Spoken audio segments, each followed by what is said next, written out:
Welcome into another edition of the Checkerboard Chat. I am Ryan Schumpert, the co-sports editor here at Daily Beacon, joined as always by my other co-sports editor, Ryan Cruz. As we'll talk a little bit of Tennessee basketball today. The Vols go 1-1 on the last week, dropping a disappointing one Saturday to Kentucky, 77-64, before bouncing back yesterday with their most emphatic win of the season, an 82-61 win over Arkansas. We'll also get into a little bit of Lady Vols talk. It's been a slow week for them. They just played just one game, a 72-55 loss at Mississippi State as they get prepared for a big game tonight when you will be listening to this Thursday night against LSU. And then we'll get into a little bit of football coaching news. As last week we thought the Vols were done on the assistant coach shuffle, and then two new spots come open and get filled early this week. So plenty to get to. Ryan, first starting off, what's your kind of big takeaways from Tennessee's basketball week as a whole? Well, the Kentucky game started out well. I thought they had the right momentum. They had things going well. It's just the talent of Kentucky overwhelmed them. And then I thought, they played pretty well against Arkansas, as evidenced by the score. But I think it's great building blocks for later on to continue on this momentum. Yeah, it really, the score 77-64 was really a little more lopsided than that game was. Tennessee didn't lead for much of it, wasn't right in the hunt of it the whole time, but they were within striking distance till really the last minute and a half of that game. And like you said, it had an athletic advantage. Kentucky really gave Tennessee a lot of problems. The Wildcats shot 54% from the field, 50% from three-point range, and where I think they just hit 5 of 10 threes, and I think that's really where Kentucky was so good Saturday, is they were so patient on offense. They knew they had the athletic advantage. They knew Tennessee's guards were going to struggle to guard Emmanuel quickly, who went for 18 points. They were going to struggle to guard Tyrese Maxey, who had 15. They were going to struggle to stay in front of Ashton Hagans. Kentucky was patient on offense. They didn't force shots early in the shot clock. They didn't settle for a lot of jump shots. And I think that's really where they got the job done. They got to the free throw line, hit 22 of 25 there. But Tennessee, last night Tennessee's offense was certainly great, but we've talked a lot on this and both written about a lot how much Tennessee's offense has struggled this year. But in that Kentucky game, it was really the offense that kept them in it. You might not think that just by hearing 64 points, but the second half, Tennessee gets that lead, cuts that lead to 4 with about 10 minutes left. Kentucky takes a timeout, and the next 8 possessions, Kentucky scores. And you would have told me that before, I would have thought, man, Tennessee's going to get run out of the gym. But at the end of it, when Tennessee finally got their stop on a 9th possession, they were down by 5 points with 2.5 minutes left with a great chance to win. So kind of long-winded way to get to it. How much better is Tennessee getting on offense, and how are they having more success in that end? I think it just takes practice. I think the biggest thing that killed the Vols in the Kentucky game is there were long periods where the guards did not play well at all, where it was pretty much all Pons and Folke creating the offense. And you watch, that's when they struggled, and that's when Kentucky started to pull away. And it was when Vescovi and Bowden started to get back into it, is when they started closing the gap. And so I think, Tennessee's, it's cliche, but they're going to go as far as their guards go. And I think it's going to be key for them is getting their guards, because we've come to expect, and we kind of we know what we're getting from Folke and Pons. So, it's getting the other guards, what the guards can do to match up against the other teams. Yeah, and I think you're dead on, and it's kind of funny to think about, because you look back at Tennessee before the year. You looked at what you thought Tennessee had, obviously a lot of losses from last year's team. But the funny thing is you felt like the strength of the team would be the guards. Now, obviously, Monte Turner's not here anymore. He's still on the team, but not playing with the shoulder injury.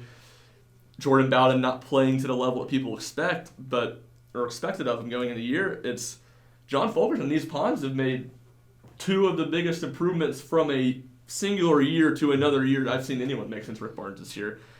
If I did not know, I was skeptical that John Fulkerson had been a 15-point per game scorer in the SEC. He's been able to do that.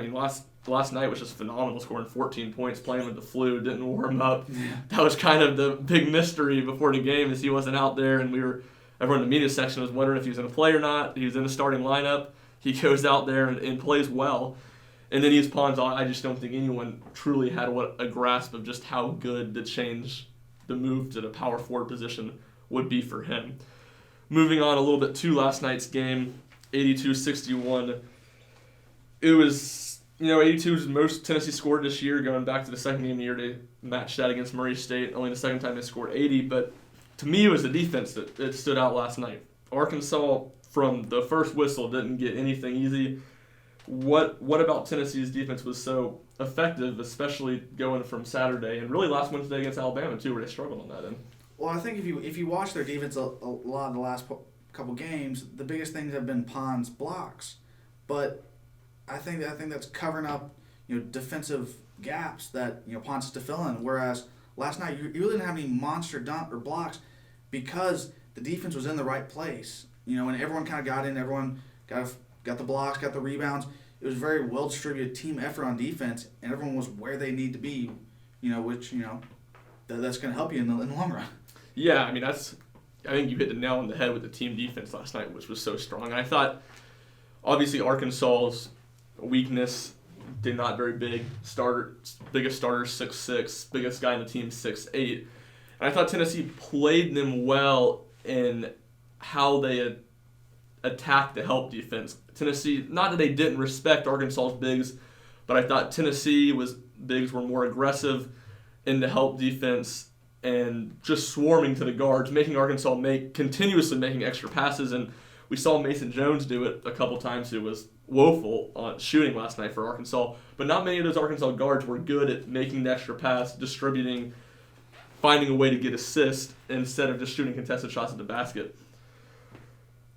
Devontae Gaines and Olivier Camois, to me, another big storyline last night. We go back, you look at the Kentucky game. Tennessee right now, Josiah James out, so they're missing one starter. Their other four kind of consistent starters. It's kind of hard to say consistent starters for the team that's changed this much, but in SEC play, guys that have been out there starting every game, Vescovi, Bowden, Fulkerson, and Pons. You get good play from them against Kentucky. You get 5 points from everybody else. Just Tennessee cannot, it's been a consistent theme really, could not find any bench help, and I'm kind of tossing Jalen Johnson in with the bench even though he started last night. But in last night, you get good play from Johnson. Olivier Camois gives him 19 minutes after playing just 2 at Alabama, not playing until the second half against Kentucky, and gives him 10, 6, and 2. Devontae Gaines plays 26 minutes last night, just 6 points, but 7 rebounds, 3 steals, making a big impact on the defensive end. What did you see from those two guys, and just how critical is getting this bench production for Tennessee? I think they played their role really well. I think they both played with a lot of aggressiveness, a lot of intensity. One thing I really liked with Camois after the game is he was asked about his minutes going down compared to the early season, and he was very frank. He's I've been playing that great, and if I'm not doing what's best and I'm not contributing to winning, then to quote his words, 100% I understand Coach Barnes not putting me in. And he said I got to work better. I've got to work on my craft to allow me to contribute to this, and I think he has the right mindset. I think it showed last night. Played really well. He only played 10 minutes, but he scored 10 points in those 10 minutes. And then Devontae Gaines just stepped up, played his role. Just a huge player for them last night. Yeah, I thought it was interesting. Barnes in his press conference talked a little bit about just telling those guys just to go out there and play. Stop thinking so much. Just go out there, fly around, play hard. And I think you've just specifically seen that with Gaines, and that's kind of, he said they'd been telling Camois that too, but he kind of was honing in on it. Gaines he's not a guy that offensively is super talented. He does a good job of attacking the basket and getting the free throw line, but shooting percentage isn't great. But he's just, how hard he plays. He gave Mason Jones, SEC's leading scorer, so many problems last night. And then Tennessee's was team defense that did so well on Jones, but Gaines was a guy that had a lot of runs at him, and you're starting to see him find a role on this team as a defensive guy, a play-hard guy. And I think especially with James' absence, that's something Tennessee needs. They need another guard that can come in and not shut down somebody, but at least be able to stop dribble drive penetration where they're not relying on Pons to block 5 shots a game. And another thing about Gaines, if you look at him, he's the type of guy, as a freshman, you can tell he needs to get in the weight room. He needs to eat the peanut butter sandwich, gain some weight, build some muscle mass. Yeah, last night he put on 6 rebounds. He was not shying away from anything last night. I think that was huge in keeping possessions alive. Yeah, and he's razor thin, but he's a guy. He's 6'5", 6'6". He's long arms, kid from Buffalo, tough upbringing. He's not going to back down from anybody. And if Tennessee wants to get where they want to get this year, I don't think there's really anything more paramount than finding production from Campbell, finding production from Gaines, getting production from Jalen Johnson. Johnson's been able to play at a higher level, not have the defensive breakdowns that some of those guys are having. He's not making the mistakes out there that some of the freshmen are, but if they can get him to be a guy who can consistently give them a couple points a game, that would certainly go a long way. Be remiss to move on without talking about it, but a pretty spectacular week for Santiago Vescovi against Kentucky, 18 points, 3 rebounds, 3 turnovers, 2 assists, and then last night a career-high 20 points, career-high 8 assists, and then 3 rebounds. What can you say? What is there to say about what he's been able to do? I mean, he's shooting the ball really well. Last night he shot 60% from the field, shot 75% from 3, and the one miss, he was 3 of 4. The one miss was one that he shot up in desperation at the end of the shot clock. Mm-hmm. So, very likely could have been perfect from outside the arc. But he talked about after the game, someone asked him about, you seem to be happy. He goes, yeah, I enjoy playing the game of basketball, and I think Coach, you can see on my face that when I'm enjoying it, I play better. And he's talked about Coach Barnes. I think Coach Barnes appreciates that because he doesn't have to worry about him. Especially with young guys, you got to worry about their psyche, and that's something that Coach Barnes particularly talked about in the press conference. Yeah. Was we got to be careful about putting the young guys out there because if they make a bad play and you see their whole body, that could hurt them for 2 weeks. And so I think that's huge, especially and just the great thing is he's a freshman, so you see the potential he has. He's going to be quite the star for years to come if he stays in college. Yeah, and I mean, not only is he just a freshman, but a guy that arrived on campus December 28th. Rick Barnes was saying we're not going to play him. He's going to redshirt more likely than not, and then obviously Monte Turner's injury changed that. The need for a point guard, but I don't think anyone expected him to do what he's been able to do. And the way he came in the first game, he flashed, 18 points, hit 6 threes, but turned it over, I think, 7 or 8 times. And you knew he was going to get more comfortable and better, taking care of the ball, dealing with the athleticism at this level. But I didn't expect it to be this quick. And I think his last 4 games, he hasn't turned the ball over more than 3 times. He's averaging, I think in the 4 games, it's been 3-3-2-1. And you look at his stats, his first 5 games he played, he was averaging 11 points, 4 rebounds, 2.8 assists, but 5.6 turnovers. In his last 7 games, he's averaging 12 points, 3.6 rebounds, similar numbers there, but 4.8 assists to just 2 turnovers a game. And that's how Tennessee's going to have to get, how Tennessee has a lot of it gotten better on, so much better on offenses. Vescovi, or being able to get better guard play, Vescovi's just, with his shooting, able to create so much pressure on the defense, and he's able to get into the paint, able to create shots for other people, which Tennessee was just severely lacking from the guard spot after Monte Turner was done for the year. Another thing I think people aren't talking about as much coming out a little bit recently is Jordan Bowden. He's played a couple strong games in a row now. He had 16 in a game against Kentucky, and then 16 again last night. He's having to take a lot of shots to get there, but he's starting to score a little bit more, starting to score the way that Tennessee expected, and then he's basically doing everything else right on the court. He had 9 rebounds against Kentucky, 6 last night. He's taking care of the ball. He's getting some assists. What do you think about Bowden's game has changed kind of in the past few weeks that he's more like the guy people expected this year? I think that it's just a big adjustment coming in this season. Is last year he was a role player. And that's not to diminish his role. He had a couple of NBA guys ahead of him. Yeah. But he's been called on to do more this year, and I just think under that pressure he's kind of gone under a little bit of slump the past couple games, but he's just continued to work. He's continued to contribute on the defensive end of the court, and just naturally through practice gotten back, his shot seems to have gotten his shot back. Now granted he still needs to work a little more on the 3. Yeah. Wasn't great from 3 last night, but he's improving compared to coming in this game. I believe the last 2 games he went 1 for 10 from 3. So and I think last night he scored 2. He had 2, yeah. 2 of 7. Yeah, and that's 2 of 7 isn't going to stand out as a great number, but it's talking about a guy who shot 40% the last 2 years from 3, And obviously it's a lot different. He's shooting some more contested shots, not as much spot-up shooting. But he had 8 threes going into SEC play going into last night's game. Just hitting 2, even if you are 2 of 7, is just can completely change how defenses have to guard you, have to respect you. So one last thing on men's basketball, team now sitting 6-5 in SEC play, as they got 7 more left. Definitely outside looking in on the NCAA tournament, do you believe there's a path to the NCAA tournament for this team? If so, what do you think that is? What do you think they need to do? I think there's a chance. It's going to be incredibly tough. You can't have any more no-show games like you had against Texas A&M. That's just unacceptable. If you're going to be, you're going to be facing. Coach Barnes talked about they've already had 2 of the 6 games, but they're going to play Arkansas again, Kentucky again. Going to have to play Auburn twice. So those are all tough teams, especially with familiarity with a team like Arkansas. That's not great. Familiarity is going to make it a tougher team because you know what they're doing, they know what you're doing. And Bud Walton Arena is, if not the hardest place to play in the league, it's one of Arkansas's a lot better. That's going to be a tough one to go win, even though Tennessee won by 20 last night. Right. But you're just going to have to hopefully try and steal a win somewhere.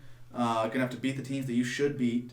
And I think a respectable run in the SEC tournament could get them in. But it all depends on what happens. This has been a crazy year in college basketball. So it's certainly a year to capitalize on if you're not having a great team, being able to still make a tournament. If there's any year to be like, there's still a chance, this is the year. Yeah, certainly. I'd say, like you, I think it's going to be hard. I think you look at it, the next 2 games are the big ones. They got to win those to give themselves a chance. They go to South Carolina Saturday, a team they beat at home earlier in the season, but South Carolina's playing well right now. They're starting to play a lot better. Not a great team, still a winnable game for sure, but on the road that's going to be a tough one before they come home next Tuesday and play Vanderbilt. Game you would think Tennessee should handle, but Vanderbilt's starting to show some life. Beat LSU, leading Kentucky at halftime last night. So if Tennessee gets those, I think they have to get those to get to 8 wins in conference, and then I think they got to find a way to win their 2 big home games left. They got to beat Florida at home, they got to beat Auburn at home, in my opinion. I think it's going to be hard for Tennessee to go on the road and get wins at Kentucky, get wins at Auburn, get wins at Arkansas. Those are going to be steep tasks for this team, but at home, I think Tennessee's going to have to play well in those games. And, that's the big thing. Is they need – last night was just their first Quadrant 2 win of the year. They have a couple Quadrant 1 wins. Tennessee's going to have to find a way to get a marquee win. And I think Auburn's a chance for that. Florida's another team that's going to probably be in the tournament. If you do that, you get those wins, get a 10-8 in SEC play, that'll get them to 18 wins in the regular season. Then you give yourself a chance when you head to Nashville for SEC tournament. You can win a couple games, possibly work your way in. Still a lot to go for them to be in that opportunity, that chance. And the team that does not look like is going to have to worry about that is the Tennessee Lady Vols, though they're coming off a bit of a rough stretch with last week a 17-point loss at a top 10 Mississippi State team. 2 straight losses where they haven't played very well. Much concern for this team, or is it just due to rising elevation of the competition against South Carolina and Mississippi State? I think it's a little bit of both. Obviously they've played probably the 2 best teams in conference. But prior to those games, the Lady Vols had tend to rise and fall with their competition. Yeah. So those games do kind of give me a little bit of worry if I was a fan of them. You've got, it's going to be interesting to see what they can do. Last night they were without Renee Davis, or this past weekend. So that was huge. But they just got to keep pressing. They seem to be improving each week. So I think they have a good shot to do something in the SEC tournament, and who knows in the national tournament. Yeah, it's a big stretch here. I think we'll figure out a little more if there's how much concern there is. It's obviously South Carolina. You saw what they did to UConn the other night. Those guys are a wagon right now. They're playing obviously number 1 team in the country, so they're playing better than anybody in the country. But Dawn Staley has her team playing absolutely fantastic right now. 3 games coming up against LSU at LSU tomorrow night, and then you get Texas A&M at home Sunday before an Arkansas matchup. So 3 teams that are kind of in that top middle of the SEC with Tennessee. 3 teams that are similar competition. 1 on the road, 2 at home. So that's going to be a big stretch to kind of right the ship and figure out how much concern there is for this team starting to head into the SEC tournament. So to recap, or finishing things off with a little bit of football news, we talked last week about the Jay Graham hire. We talked about the Brian Niedermeyer changing positions and the Joe Ostevett promotion. We said we thought Pruitt was going to be done. Well, we were wrong about that. Monday morning, it comes out that Tracy Rocker, a guy who seemingly is Tennessee's defensive line coach, has been rumored to stay and go since about September, basically, when the Vols' start to the season went poorly, is finally going to go. He decides to leave and take the same position at South Carolina with Will Muschamp. I don't think that move was much of a shock.